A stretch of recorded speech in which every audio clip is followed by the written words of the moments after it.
पंतप्रधान आज मुंबईत येत आहेत। 29,000 कोटींच्या प्रकल्पांची पंतप्रधान हे पायाभरणी करतील। दौऱ्याच्या माध्यमातून विधानसभेचं रणशिंग हे फुंकलं जाणार आहे। गोरेगाव मुलुंड जोड रस्त्यासह ठाणे बोरिवली बोगदा प्रकल्पाचं भूमिपूजन होईल।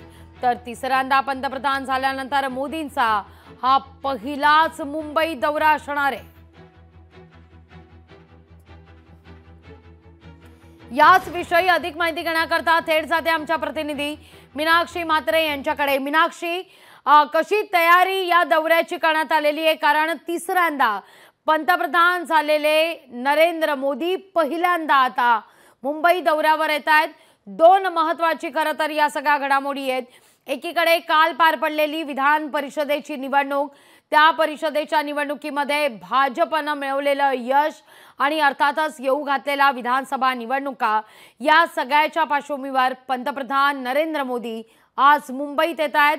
हायवे परिसरात देखील मोठ्या प्रमाणावर बॅनरबाजी केल्याचं पाहायला मिळतंय।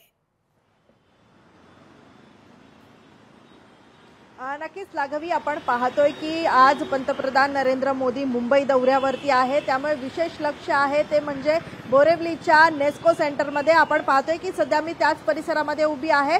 पालिका प्रशासनाकडून आपण पाहू शकतो की जय्यत तयारी जी आहे ती या ठिकाणी करण्यात आलेली आहे।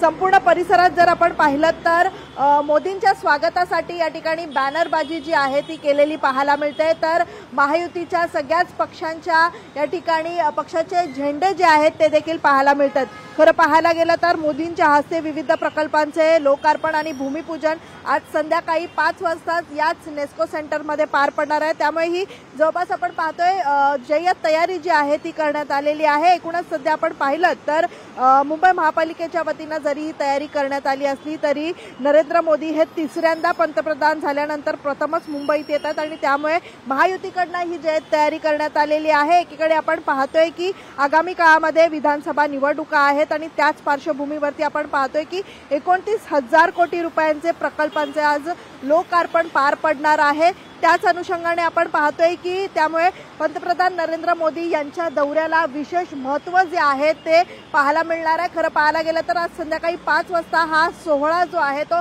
बोरिवलीच्या नेस्को सेंटरमध्ये पार पडणार आहे। त्यामुळे आपण पाहतोय की महायुतीच्या वतीनं जय्यत तयारी या ठिकाणी करण्यात आलेली पाहायला मिळते। लाघवी, निश्चित गोरेगावच्या नेस्को सेंटरमध्ये खरं तर मीनाक्षी हा सगळा मुख्य सोहळा होणार आहे।